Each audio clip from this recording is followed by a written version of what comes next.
Welcome to the Diocese of Madison This Week on Relevant Radio 1240 AM and 97.3 FM. Thank you for joining us for the Diocese of Madison This Week on Relevant Radio. I'm Deacon Jim Hoegemeier, a permanent deacon of the Diocese of Madison, assigned to All Saints Parish in Berlin. I also serve as Associate Director of the Apostolate for Persons with Disabilities of the Diocese of Madison. And as always, we are joined by our wonderful host, Bishop Donald Hying, the Shepherd of the Diocese of Madison. Welcome, Bishop Hying. Oh, thanks so much, Jim. So what have you been up to recently?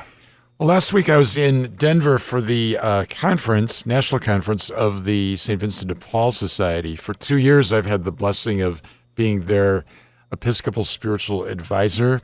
I've been involved with the society for 20 years, beginning in Milwaukee, and it's become a remarkable part of my spiritual life and really understanding of the church, even. You know, it's a wonderful organization. I think most of us have likely heard of the Society of St. Vincent de Paul, primarily through the thrift stores, especially around this area. Pretty much everybody knows about them. And also, we may have been in a situation where we have some things that are in pretty good shape, clothing or goods that we donate to the Society of St. Vincent de Paul. But, as you just mentioned, and kind of made some reference to, the Society of St. Vincent de Paul does so much more. I know their mission is to end poverty through systemic change. And they do so in our diocese, but they do it across the globe. So, given what you just mentioned with your role as a National Episcopal Advisor and having been at that last annual meeting just a couple of weeks ago, you're in a good position to kind of talk about what the true breadth of the Society of St. Vincent de Paul. But it is a charitable organization, so maybe an initial foundational question might be, what is charity? Charity is one of the three theological virtues. You know, we think of faith, hope, and charity. We think of Paul's great hymn to charity. My Episcopal motto, love never fails, comes from that scriptural text. And we see that God is love. We see that clearly articulated in John's epistles especially. And we know as Christians that love, that charity, it's not a feeling primarily. It's not an emotion. It's not an infatuation. It's not something passing. It's willing the good of the other for the sake of the other. You know, loving unconditionally without expecting anything back. And we see that, of course, remarkably in the life of Christ and his love for us poured out through his incarnation, his ministry, his death, his resurrection. So when that love of God seizes us, grasps us, we respond in kind. You know, that our mission on earth is really to learn to love God with all of our mind, heart, soul, and strength, even as God loves us. So knowing that we hear of the Society of St. Vincent de Paul, it might also be good to get an idea of who was St. Vincent de Paul? Yes, so St. Vincent was born in the 16th century in France to a poor, struggling family. And at that time, many young people saw priesthood and religious life as a way up the social ladder. I mean, priests especially received an education, received a living, received respect of the culture around them. And Vincent was ordained very young and was, in many ways, I think, trying to climb the ladder. He ended up becoming chaplain to this noble family on their estate. You know, so he kind of had landed this cushy assignment. And then, very unexpectedly, while traveling, is captured and sold into slavery and experiences just the deep, dark humiliation and abjection of being a slave. And that completely changed his life. So when he escaped and came back, he realized that instead of trying to climb the ladder, he was called to climb down the ladder with Christ to the poor. So he really dedicated his life to two missions. One was to form the clergy, and the other was to really serve the poor in the name of Christ. And the St. Vincent de Paul Society then was formed in the 1800s. Frederick Ozanam, who was a professor at the Sorbonne in Paris, was famously debating an atheist. And the atheist hurled this question at Frederick and said, if Catholicism is true, if everything you say is objectively right, how does that help the poor who live in the slums of Paris? What are you doing to change their situation. And that question stung Frederick as he realized he wasn't really doing anything. So the society was formed with a group of college students that Frederick knew around a table as a way of providing material help to the poor. It's amazing. It immediately spread, not only in France, but throughout the world. Within 10 years of its foundation, it already had sprung up in St. Louis, Missouri. So next year is the 175th anniversary of the presence of the society in the United States. Its first objective is to glorify God. Second objective is the growth and holiness of its members. Third objective is they grow in holiness by serving the poor, not from a position of superiority, not from a position of social work, but what I would call Christian humanism, that the essence of the society is the home visit. They go to visit the poor, those who are struggling and needy in their own home, on their own turf, and come to them and enter into relationship with them. And it's within that help is provided in that context of Christian charity. So you mentioned, there's some councils, there's some societies, there's some, the basic question is, how is the Society of St. Vincent de Paul structured? So the basic cell of it, that's a great question. Basic cell is the parish conference. So parish conference is a group of Vincentians with a president and with a spiritual advisor, sometimes the priest in the parish, sometimes the deacon, oftentimes a lay person that's been trained. And they have perhaps monthly or biweekly or even weekly meetings. And that's where they discuss the spiritual life. That's where they pray together. That's where they build each other up in Christ, but also discuss the situations of the people that have requested help. And they kind of have a strategy part of the meeting. So the conferences are then organized into dioceses. And in our diocese, I believe we have 20 St. Vincent de Paul stores, which give dignity to the poor, where the poor can come in and shop and buy things that they need at reasonable prices. The store also becomes a revenue stream to fund the work of the society.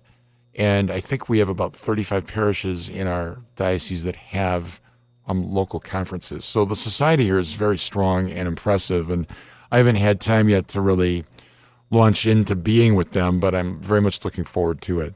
And we do have a strong connection between our own diocese and a national organization in that Ralph Middlecamp had played a key role. In fact, actually, he led our district here in Madison for decades and really built up the stores, but the overall mission of the Society of St. Vincent de Paul. And now he's the national president. Yeah, so Madison is taking over, right? We have the national president and the national Episcopal advisor both hailing from Madison.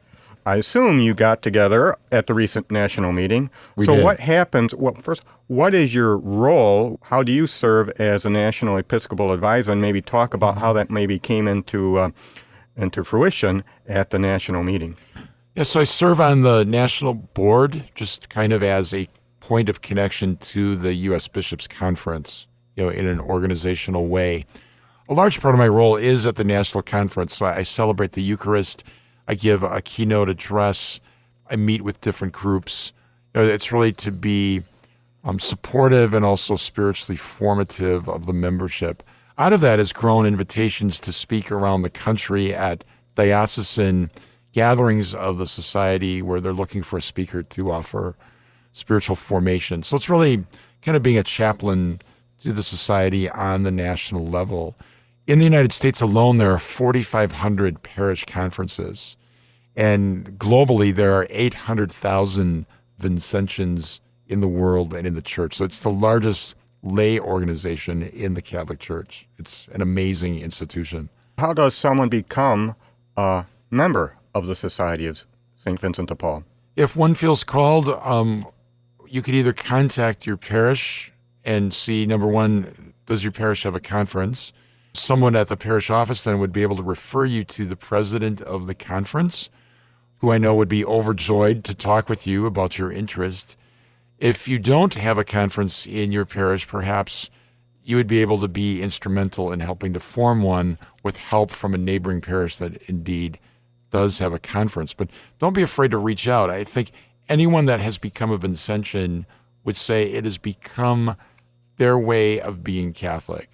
It's their way of living out the gospel. It's their way of certainly fulfilling Matthew 25, where Jesus says, I was hungry and you gave me to eat, thirsty and you gave me to drink.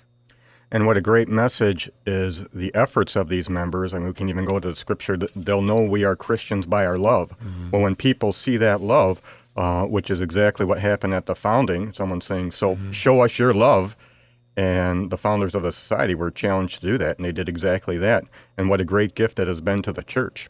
Absolutely. Even if you look at the local level, just in this past year, I'm looking at the annual report of the District Council of Madison. $1.3 million of food provided, $1 million of medicine, $500,000 in housing assistance, almost $300,000 in clothing, and on and on. We see there just the remarkable effect that the society has. Part of the society's efforts is also to clearly eradicate poverty. So we don't glorify the fact that people are poor. We want to help them in the immediate moment. We also want to create momentum for them to achieve a sense of self-sufficiency and dignity, through finding work, becoming self-sufficient, even to the point where they in turn can help others. And I think it's critical that people understand, yes, I think most of us know the St. Vincent de Paul Society through the stores and perhaps through donating clothes and perhaps some furniture, but even looking at that annual report just for our district council here in Madison, really some of the main things they do, as you mentioned, a primary thing is helping their members become holy.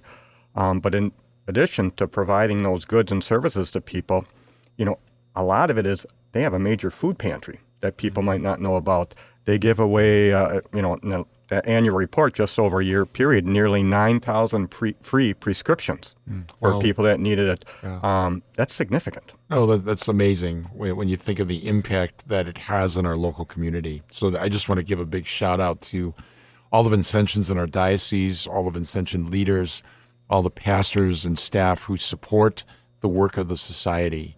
Sometimes a pastor will say, we have a Human Concerns Committee, or we have Knights of Columbus doing these things. We don't need St. Vincent de Paul. Vincent de Paul is a very unique charism. And again, it goes back to that personal relationship that Vincentians establish with those who are poor, needy, suffering through the home visit.